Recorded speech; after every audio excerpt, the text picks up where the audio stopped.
Good. That's good. Hey there, folks. I'm Zerfall.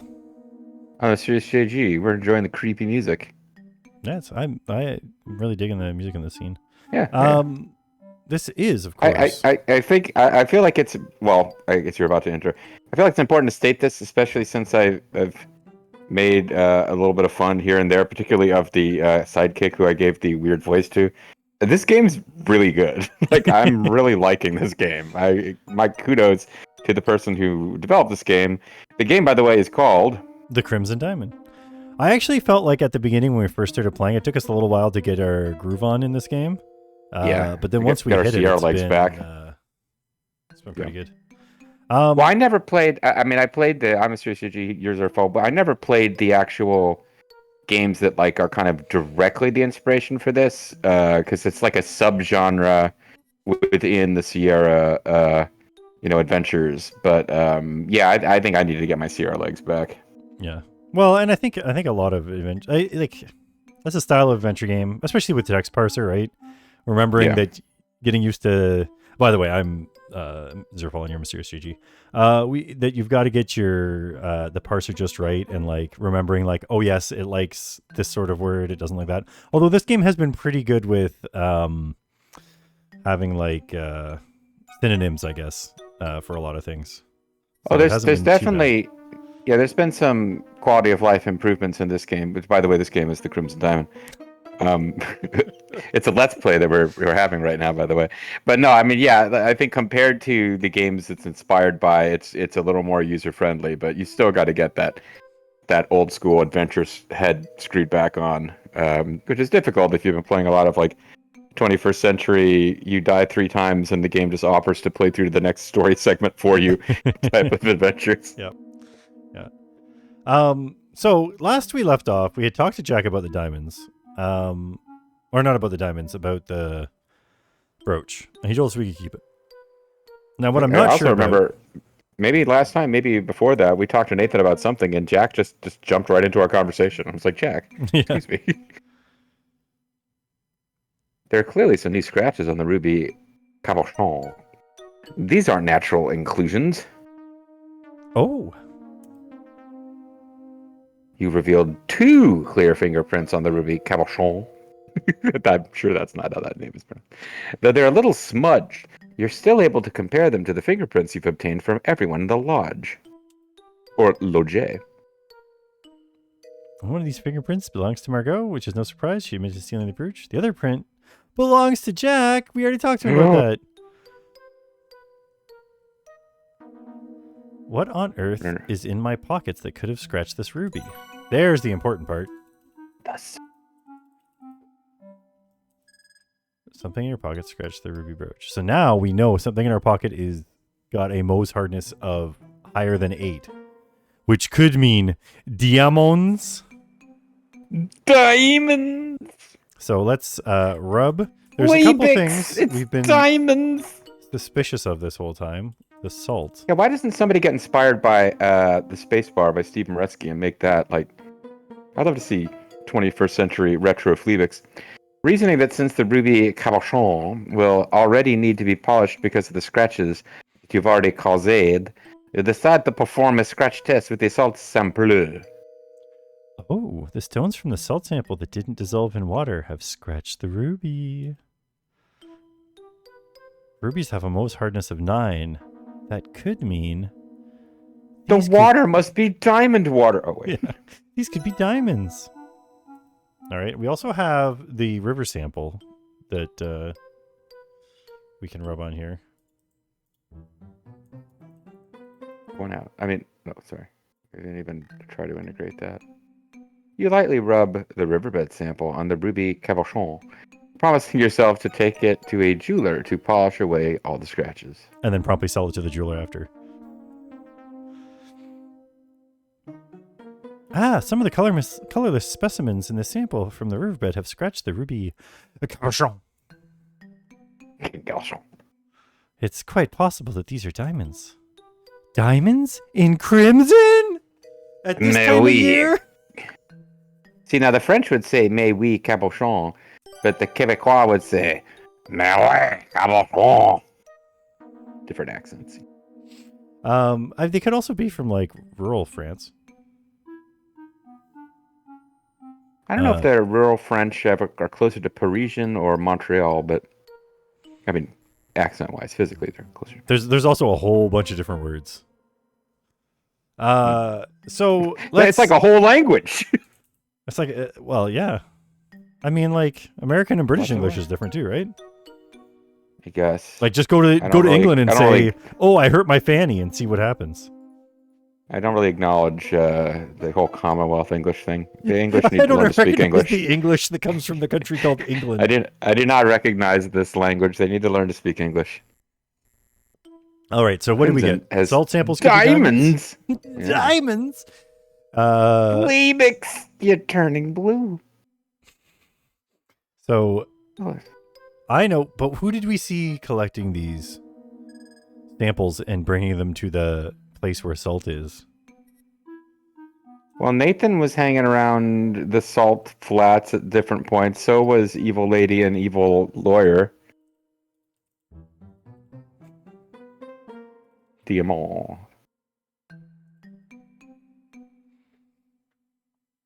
Jack, 2 samples I obtained around the lodge could be diamonds. They scratched Jack, us. would you like to save? Sorry.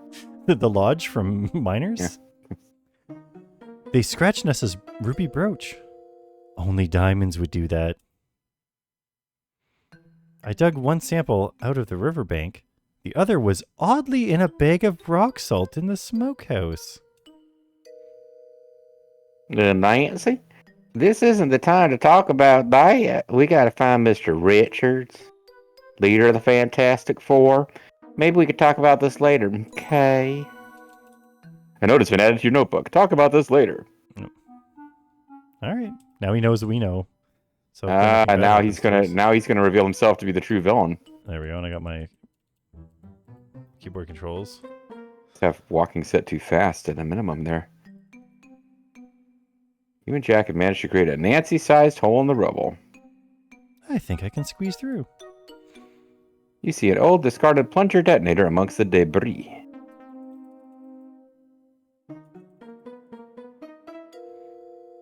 Ooh. Upon closer inspection, you conclude that the rocks and rubble are native to this area and are biotite schist. Biotite schist is a type of mica schist. Schist is a type of metamorphic rock. Metaphoric rock. Metaphoric rock, yeah. The rock represents the other place duality. Besides a hard place you could be. I'm not surprised that there are garnet mines here. This type of schist is known to contain garnets. This will be a nice detail for my mineralogical report. Like we're in some deep schist now. You chip a rubble sample out of the rocky exterior of the mine, making it yours. Oh, nope. Yeah. Okay. Rub rubble on rubbing plate. Rub one out. No. Oh, wow, you can just rub everything in the game? Mm-hmm. We've missed so many opportunities. You know, I'm right here. You can still rub me.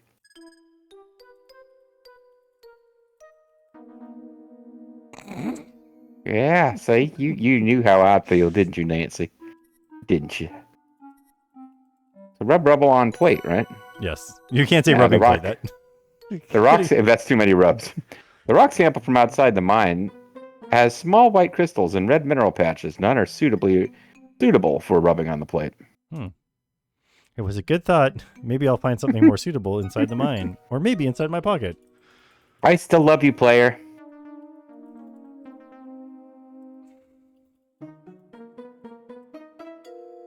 Wait, what? Yeah, I think it gets confused. If you don't say plate, it just doesn't know what the second noun is for. But we're supposed to be able to. What if... Oh, maybe I have to look at it up close to be able to do this.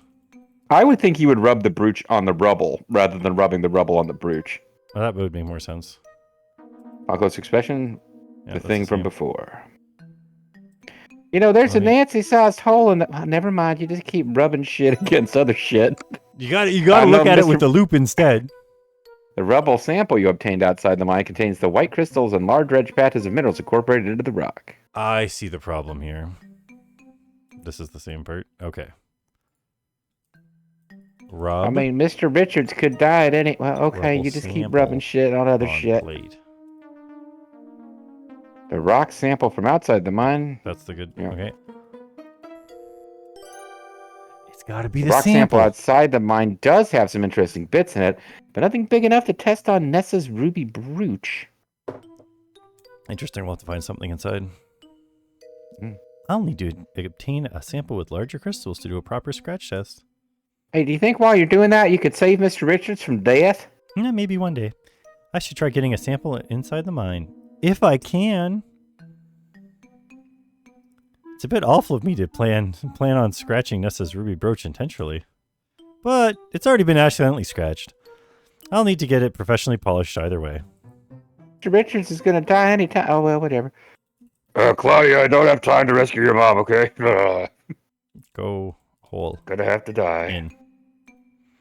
Go on. Oh, You know, all right. All right. I can fit through this opening. Nancy, this is really dangerous. Let's widen this hole some more so I can go too. Evans in danger. There's just no time to lose. If You somebody just was spent doing a 10 bunch minutes. of mineralogical tests, they'd be a damn fool. Yeah, well, okay. You keep working the rubble, and I'll follow when you can. Okay, Nancy, you're the boss. I'm glad I'll we just finally sit have an here answer to and that age-old do question. whatever.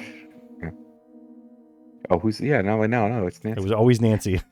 You be careful, you hear? I'm just gonna rub random shit against other random shit out here in the hopes that somehow I get the dwing noise. I will, I promise. See ya. And away we go. And then now, I think what would be amazing right now is if Jack comes behind you like quietly and starts piling rocks into the hole. He's like, this gets rid of all my problems. Wait, before you go, it's gonna be dark as night in there. Darker even. Take this lantern. It's already dark as night outside, I guess. Yeah, but like dark as a starless night. Unless you got like convenient bioluminescent like shit in there. Jack lets the lantern and hands it to you. I'm narrating now. I got another one, don't you worry. You're not the only one with big pockets. You wouldn't believe how many diamonds I've scratched in here. Good luck, kiddo. Thanks, Jack. Shepherd. You squeeze through the small hole in the rubble and enter the mine. Oh, wow. Seeing the lantern's light reflected brilliantly on the thousands of red crystals embedded in the walls, you're suddenly reminded of why you traveled to Crimson in the first place. If the situation wasn't so dire, you'd be dazzled by this cave of natural wonders. It's like your version of a bunch of cormorants. Instead, the red gleams look like blood beating on every surface, just waiting to fall. It's the most metal thing you've ever seen. You shiver. Toronto feels like it's 1,000,000 kilometers and 1,000,000 years away. It probably has some sort of dragon lance burning or something. Yeah. Although Toronto feels 1,000,000 kilometers away, you can't help but think you could probably shoot scenes there and have it pass for most American cities. Even Umbrella Corporation buildings. Yeah. Oh dear, it's so dark in here. I wish the dragon lance would burn hot. I need to figure out which way Nessa and Corvus have taken Mr. Richards. If indeed they came this way at all. Amazing if we like got all the way through here and then found out, oh, never mind, they hid in a different cave. I'm sorry, your Mr. Richards is in another cave. The garnet mine's interior is much cooler than the outside. The air feels stale and still. You're grateful for the lantern's light, though the warm glow quickly gets swallowed by the darkness. Oh, wow. The interior of the mine is dark as night. Darker, actually. The lantern light doesn't extend very far, but the rocks nearest you are absolute chock full of large red crystals and smaller white ones. The path slopes downward and is covered in dust and loose rocks. Achoo. Oh, you're doing Kung Fu now. Oh. You can't use crystal in this game. What the hell do you think this is? The word wizard? Casting your eyes around, most of the nearby rocks have deeply embedded crystals that you might damage with your rudimentary tools.